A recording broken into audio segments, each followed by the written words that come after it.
Welcome back to Only Talk Sports. So we talk sports every single day, or at least we try to. I'm Ernest Jeffrey. Subscribe to the channel if you like sports content. Hit that notification bell so you never miss another video.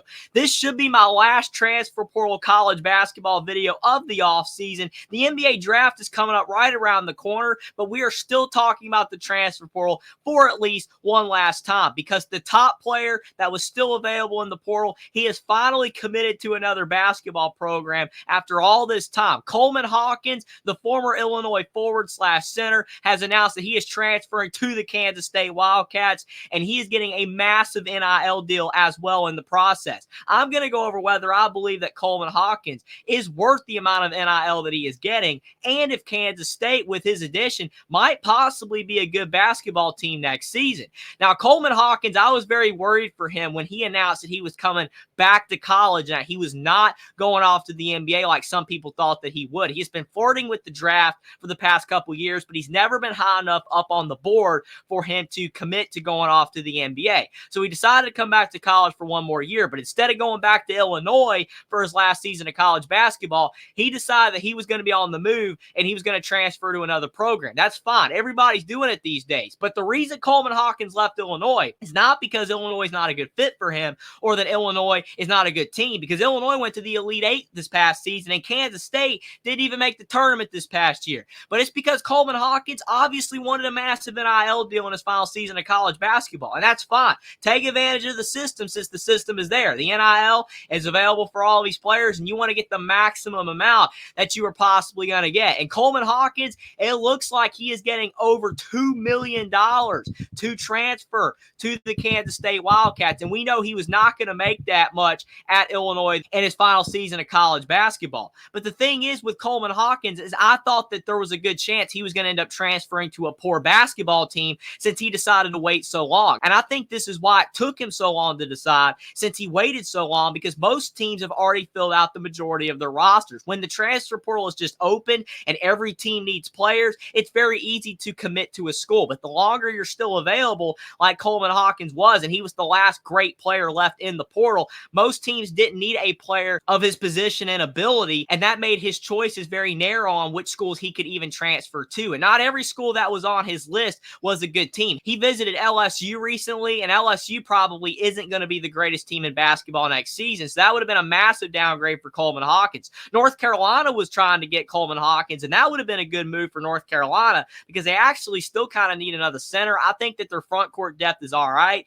but to get another big would have definitely helped the Tar Heels legitimately be a top 3 to 5 team in college basketball next season. But Kansas State, I've been sleeping on the Wildcats a little bit. I have not even made a transfer portal video when it comes to the Wildcats, but looking further and further into it, Jerome Tang has added a lot of quality players this offseason in the transfer portal, and that could help the Wildcats be a top 25 team next season. But now it's also putting all of the pressure on Jerome Tang to win, because if he does not win with all of the talent that he has on this upcoming team, then there's a good chance he might end up getting fired. I know he hasn't been at Kansas State that long, but he was a hot name in the college basketball coaching market after his first season at Kansas State when he brought in a lot of portal players and they had a lot of success. But then in his second season, Kansas State did not make the tournament, did not have as much success. But the Big 12 is such a competitive conference. There's so many good players and teams in the Big 12. It's going to make it so tough for the Wildcats to be able to compete. But they got the team that is capable of doing it. But was Coleman Hawkins really worth $2 million?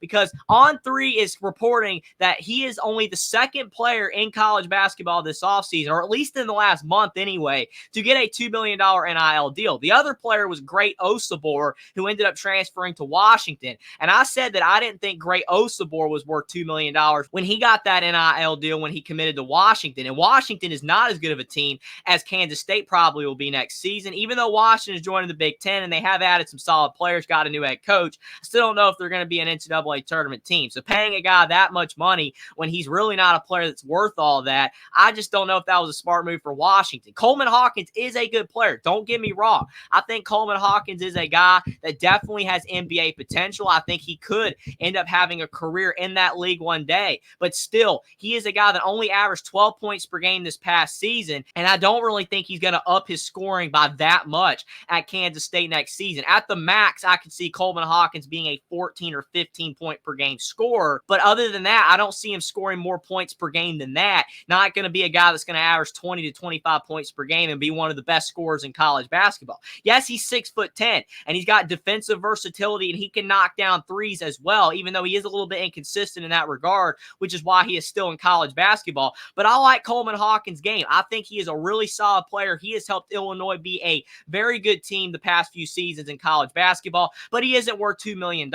But Jerome Tang and Kansas State, they want to win. And to land Coleman Hawkins, you had to drop the bag. And it does seem like as the dollar bill becomes less and less valuable and you're having to get paid more and more just to make it in this economy these days, basketball players and coaches are making more and more with this NIL and with these contracts. Look at college football coaches. We're seeing coaches making almost $15 million a year. It's absolutely insane. 10 years ago, they barely were making $6-7 million a year. So college basketball players, the NIL is going to keep going up. Same thing in college football, and guys are obviously going to start being paid more and more. Whether that's a good thing or a bad thing, I think only time will tell. It's more likely it's going to be a bad thing, but for now, it's very good for these players making all this money. I just don't think that they're necessarily worth all that. But again, Kansas State could end up being a top 25 team next season because of all the players they have added. And landing Hawkins over Carolina, LSU, Louisville, SMU, and Arkansas was very solid. He is definitely a good basketball player, but that is a steep price for a guy only averaging 12 points and 6 boards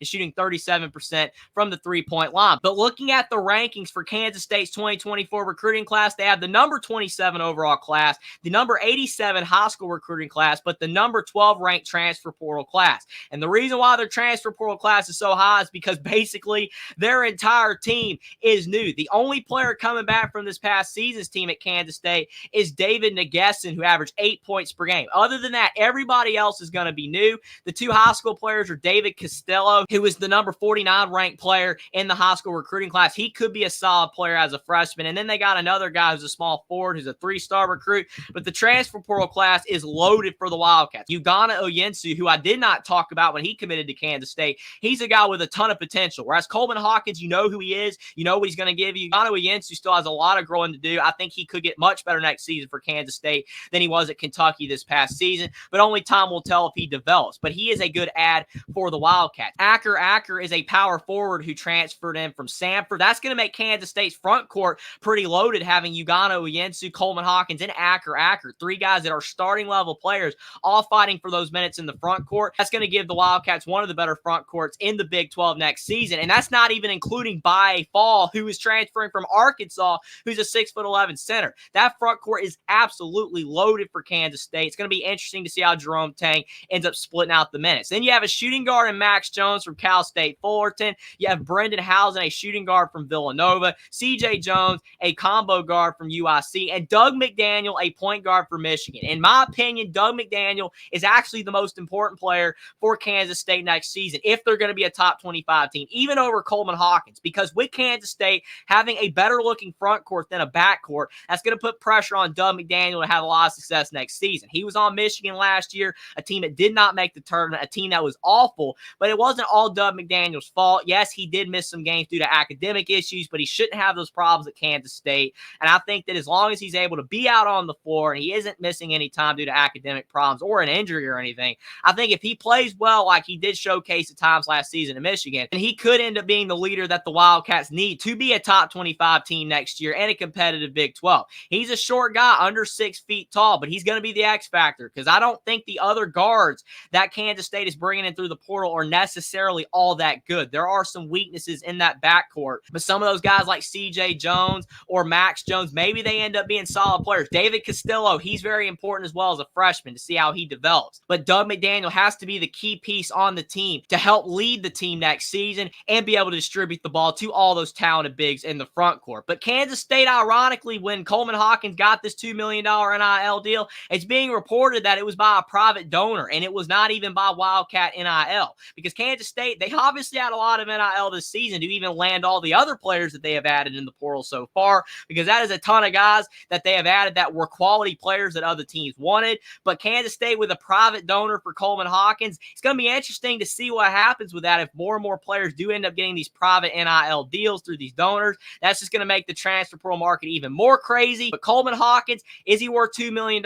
Absolutely not. Was it risky for him to wait all this time to announce where he was going? Yes, it was. But it looks like it might end up working out for Coleman Hawkins to transfer to Kansas Kansas State because they got a pretty good looking team for next season. It would have been better for him, in my opinion, to go to North Carolina through the portal or stay at Illinois, but NIL's the name of the game these days. He's got one season left in college basketball, and maybe he's worried he's not going to end up being a guy that's in the pros for very long, so he wants to make as much NIL as he possibly can. In Kansas State, they dropped the bag to Coleman Hawkins, and now we'll have to see if Jerome Tang does have a top 25 team on his hands for next season, because if he does not, with all this talent that he now has, Jerome Tang will be in a lot of trouble if the Kansas State Wildcats don't end up being a good team next season. But let me know what you guys think in the comment section down below about Coleman Hawkins, the top available player in the transfer portal, finally announcing where he's going to be playing basketball next season at the Kansas State Wildcats, and whether you believe he's worth $2 million, and if you think he is the final piece in what might be a top 25 team in Manhattan, Kansas next season. Subscribe to the channel if you like sports content. Like this video down below. Follow me on Twitter as well. Link is in the description, and I'll see you next time.